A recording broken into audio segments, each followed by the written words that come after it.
O livro de João, no capítulo 12, verso 32, Jesus, ele afirmou: eu, quando for levantado da terra, atrairei todos a mim mesmo. Portanto, quando nós somos atraídos por Cristo, o nosso coração, vamos dizer assim, ele é amaciado.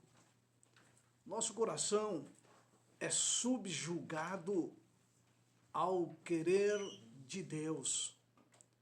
Quando nós percebemos que a morte de Cristo nos justifica, quando percebemos que a morte de Cristo nos liberta da penalidade do pecado, nos liberta da morte eterna, quando olhamos para o grande amor de Jesus Cristo, o Cristo, Filho de Deus, que fez tudo por mim e por você, portanto, o nosso coração, ele fica enternecido pela graça misericordiosa de Deus. Como diz, ele fica amaciado, subjugado. Imagine os sentimentos de um condenado à morte que aguarda a execução, quando, de repente, ele recebe a notícia de que o seu crime foi perdoado. Imagine a alegria, o sentimento dessa pessoa. Estava no corredor da morte. Chega uma notícia: olha, o juiz te libertou da morte.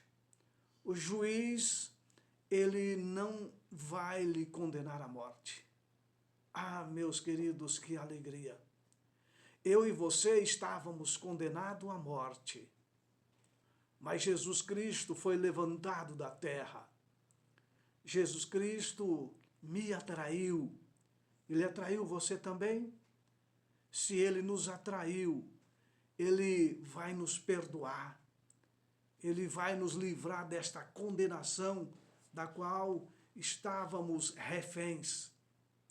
Em Cristo, então, o pecador arrependido, ele não é apenas perdoado, mas também ele é absolvido. Ele é declarado justo por Jesus Cristo.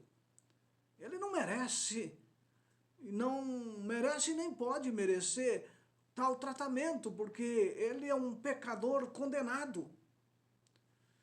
Conforme destaca o apóstolo Paulo, Cristo morreu pela nossa justificação. Quando ainda éramos fracos, pecaminosos, maus, inimigos de Deus, Cristo morreu para justificar esse pecaminoso, fraco, inimigo de Deus. Coisa alguma, então, atinge tão profundamente a alma de um ser que olha para Cristo, vendo esse amor perdoador de Jesus Cristo. Como isso atinge a alma de um homem que se entrega a Deus. Eu era pecador, miserável, condenado à morte eterna, mas o amor de Cristo é tão grande, isso tocou minha alma, isso me faz eu entregar completamente a Jesus Cristo. Então o pecador, contemplando esse amor insondável, esse amor divino, esse amor exposto na cruz, assim ele recebe uma poderosa motivação para se arrepender, para dizer: Jesus, eu estou aqui, eu aceito esse amor imensurável, me perdoa, por favor, eu reconheço quem eu sou. Sim, precisamos, queridos, reconhecer esse amor insondável. E quando nós reconhecemos esse amor insondável, meus queridos, não há como ficarmos na mesmice, na mesma vida de pecado. Quando nós olhamos para o Cordeiro de Deus que tira o pecado do mundo e percebemos esse amor inigualável, como ficar na mesmice. Como continuar assim? Você, meu querido, que está me ouvindo, olhe para a cruz de Cristo, olhe para o Cordeiro de Deus sendo executado por mim e por você. Olhe o sangue de Cristo sendo derramado na cruz do Calvário. Que bondade, meus queridos! O inocente morrendo pelo culpado. Ah, meus amados, a bondade de Deus é que nos conduz ao arrependimento. Ah, Senhor, Tu és tão bondoso, és tão maravilhoso. Fez o possível e, na nossa linguagem humana, até o impossível para me querer bem, para me dar liberdade da condenação. Portanto, em arrependimento vou aos Teus pés. Sabe, querido, em esse infinito amor, em seu infinito amor, em sua infinita misericórdia, Deus, Ele fez Cristo, Ele fez em Cristo pecado por nós. Sim, Ele assumiu toda a nossa vida de culpa. Ele se fez pecado por nós, para que nele fôssemos feitos justiça de Deus. Então, por intermédio da fé em Jesus Cristo, os corações culpados, os corações ocupados pelo pecado, quando então vemos ou somos feitos justiça de Deus, esse coração é ocupado pelo Espírito Santo. Não mais ocupado pelo pecado, não ocupado mais pelo orgulho, pela arrogância, pela vanglória, pelo eu. Ele é ocupado pelo Espírito Santo. E através desta fé que te levou a ser justificado por Cristo, justiça de Deus, que é um dom da graça de Deus. Esta fé é um dom da graça de Deus. Então, quando esta fé toma conta do nosso ser, cremos de fato, vamos a Jesus arrependido, Ele nos justifica. Pela fé somos justificados. Então, cada pecador arrependido é justificado. Sabe o termo justificação? Lá do termo grego dikaioma, que significa exigência da justiça. Significa uma sentença judicial, um ato de justiça. E esse termo, ele significa também dikaiosis, que depois de feito a justiça, depois de uma sentença judicial, tornar a pessoa livre daquela culpa, ele é justificado. Então, esse termo também, lá do grego, significa justificação, vindicação, absolvição. Havia a necessidade de uma sentença judicial. A sentença judicial foi dada, foi vindicada a honra desta pessoa. E agora ele foi absolvido de dikaioses. E vamos mais adiante, tem um verbo também correlato, que significa dikaio, que significa ser pronunciado justo, ou tratado como justo, ou ser absolvido. Ele foi colocado em liberdade. Veja, meus queridos, então a palavra justificação, que vem do grego, exige, sim, uma sentença judicial. Na sentença judicial, esse ato de justiça o absolveu. Então, ele foi pronunciado ou foi detectado que ele é inocente.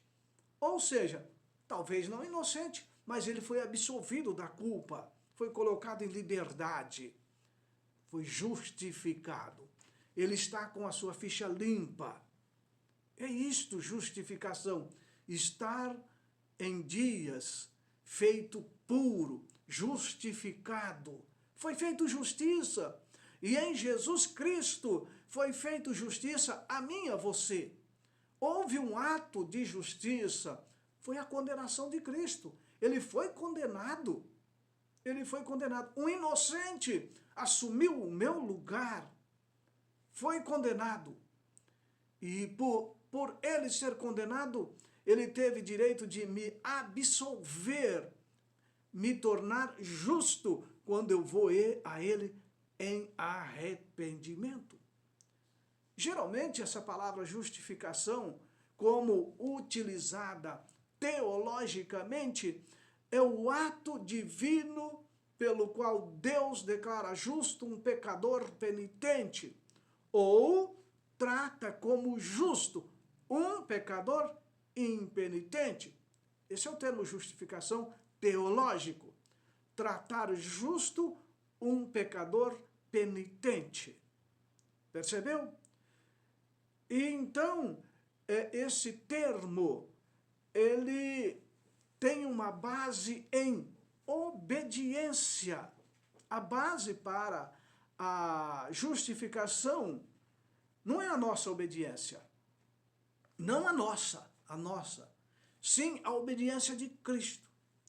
Porque a Bíblia diz, Paulo escrevendo, ele diz bem claro, por um só ato de justiça veio a graça sobre todos os homens para a justificação que dá vida. Por um ato de justiça. Qual é esse ato de justiça? De Cristo. Então, pelo ato dele, veio a graça a todos os homens para a justificação que dá vida. Por meio da obediência de um só homem, muitos se tornarão justos. Sabe, meus queridos, a minha obediência é fundamental. Mas Cristo foi obediente até a morte de Cristo. E por esse ato de obediência de Cristo, ele torna muitos justos. Não por obras da justiça, diz Paulo, praticada por mim, por você, praticada por nós, mas segundo a misericórdia de Deus, ele nos salvou, diz Tito 3, verso 5. Aí eu vou praticar obras. Eu vejo muitas pessoas dizendo isso. Nossa, eu tenho que fazer isso, eu tenho que fazer aquilo. Veja bem, veja que interessante. Mas, Daniel, e o papel da fé e das obras? Não tem nenhum papel, fé e obras, para nós sermos justificados? Muitos acreditam, queridos, erradamente, que a sua posição diante de Deus depende de suas boas ou más obras. Muitos pensam assim. Muitos abordam a questão de como as pessoas são justificadas diante de Deus, e Paulo, ele declara inequivocamente que ele perdera todas as coisas para ganhar a Cristo, para ser achado por Cristo. Ele perdera todas as coisas. E ele diz mais, não tendo justiça própria que procede da lei, senão a que é mediante a fé em Cristo. A justiça que procede de Deus baseada na fé. Perceba? Então Paulo aqui aponta o exemplo de Abraão, para a gente entender. Ele diz que Abraão creu em Deus. Isso foi-lhe imputado para a justiça.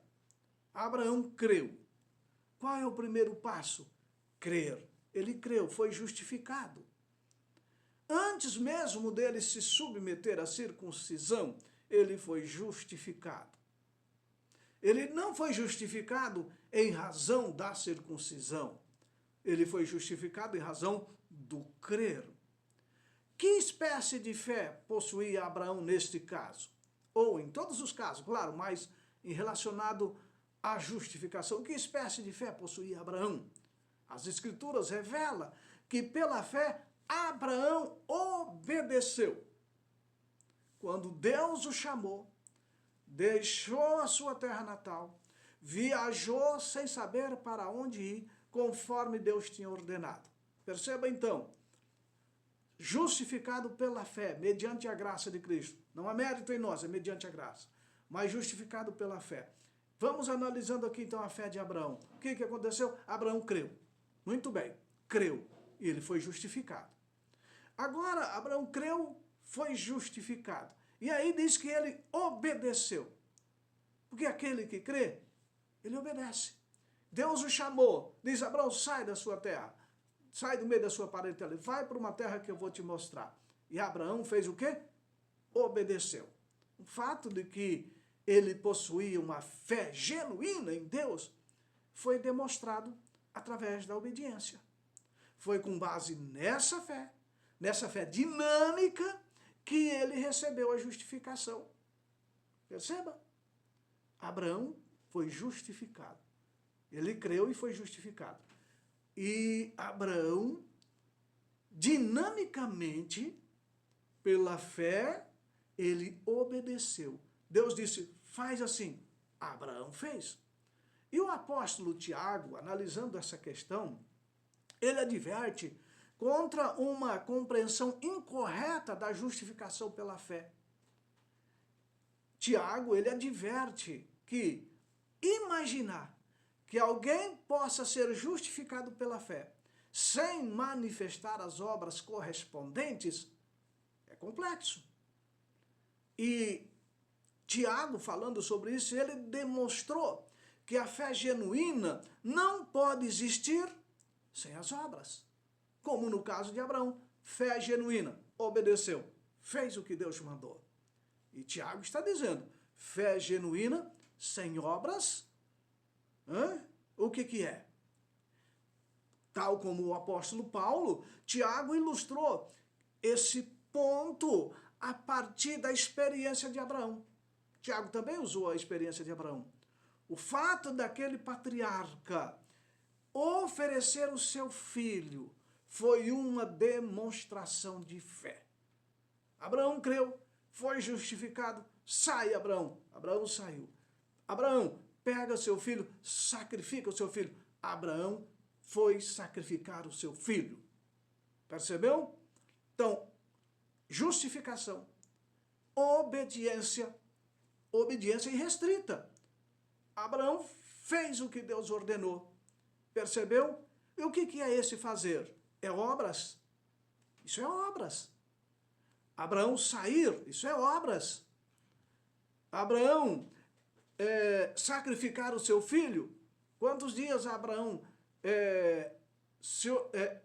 teve para preparar para ir fazer o sacrifício lá naquele monte, no Monte Moriá? O que Abraão levou? Como que ele arrumou as coisas? A lenha, o alimento para chegar até lá. Caminhou 3 dias, fez o altar, colocou Isaac sobre o altar, levantou o cutelo para sacrificar Isaac. Tudo isso é o quê? É obra. Perceba? Tudo isso é uma demonstração de fé. Porque primeiro, Abraão, ele foi justificado. E o homem justificado, ele não fica à mercê da desobediência. Deus diz, ele faz assim como Abraão. Por isso Paulo e Tiago usam esta experiência. E Tiago diz o seguinte, vês como a fé operava juntamente com as suas obras. Com efeito, foi pelas obras que a fé se consumou. Percebeu? Eu tenho fé, eu sou cheio de fé. Eu já vi pessoas falar que é cheio de fé. Já vi. Olha, meu querido, você pode ter um caminhão de fé.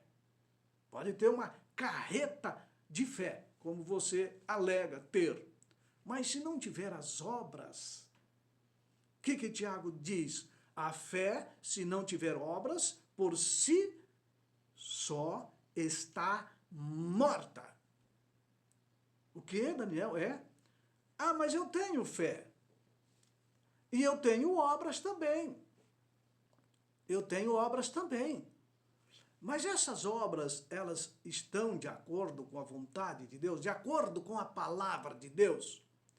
Quando você olha a palavra de Deus, a sua fé coaduna com a palavra de Deus, a de Abraão coadunava. Abraão sai, Abraão saiu. Abraão sacrifica seu filho. Abraão sacrificou. Lá em Gênesis 5, se eu não me engano, ou 6, lá diz que Abraão, ele creu, ele obedeceu. Abraão guardou seus mandamentos, estatutos e juízos. Daniel, mas guardar mandamento é obras? É obras. E você guarda os mandamentos pela graça de Cristo, pelo poder do Espírito Santo, porque você tem fé. É. Então, isso é obras.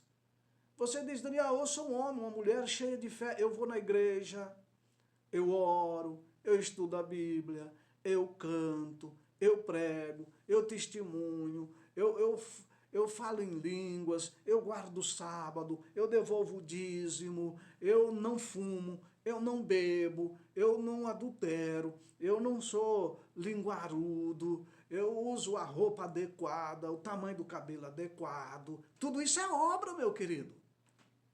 Tudo isso é obras.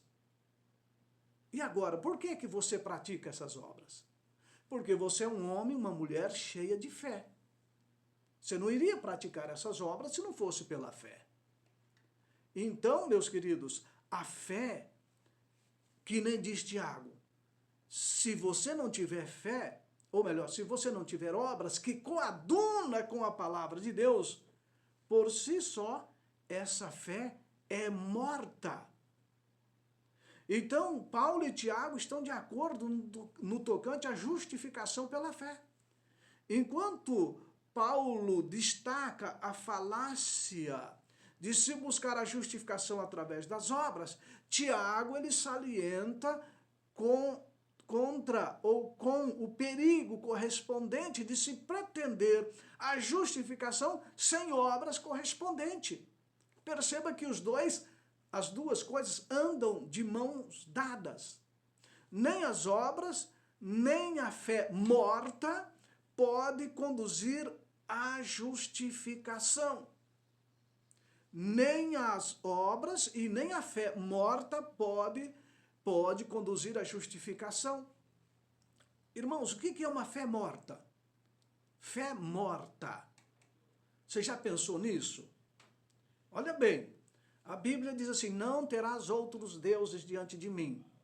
Aí a pessoa diz, eu tenho fé, mas busca outro Deus além do Deus verdadeiro. Tem muitas pessoas que acham que ele é o Deus, eu tenho um Deus dentro de mim, eu sou o meu próprio Deus. Ora, se você tem fé, mas acha que tem outro Deus além do Deus verdadeiro, essa fé é morta. Vamos mais. Ah, eu tenho fé, mas olha para a Bíblia. Não farás imagem de escultura. Não adorarás a imagem de escultura. Eu tenho fé, mas vai adorar uma imagem de escultura. O que é isso? É uma fé morta. Vamos mais. O terceiro mandamento diz, olha, não tome o nome do Senhor teu Deus em vão. Por exemplo, não tome o nome do Senhor teu Deus em vão.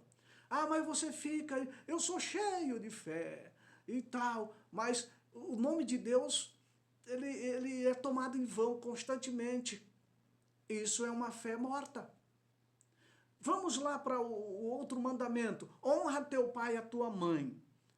Tem muitos aparentes bons cristãos que não honram seus pais e suas mães. Não honram. Tratam eles como qualquer coisa, deixa os pobrezinhos lá jogadinho, né? Deixa lá sofrendo, não dão um pingo de atenção, mas eu sou um homem de fé, prega, canta, pula e faz. Isso é uma fé morta. Vamos mais. O outro mandamento diz, não adulterarás. Eu já vi, irmãos, pessoa cheia de fé, que faz milagre, que pregam, que parece uma coisa fora do sério, mas é um adúltero. Isso é fé morta. Hã? Exato. Qual foi a fé de Abraão? Isso é fé viva. A fé de Abraão obedeceu. Pessoas, não furtarás. Pessoas pregam, cantam, né? Mas roubam os fiéis da igreja, dão o cano nos irmãos, dão, né? não pagam, não furtarás, furtam de um jeito ou de outro. Talvez rouba até o Senhor nos dízimos e nas ofertas.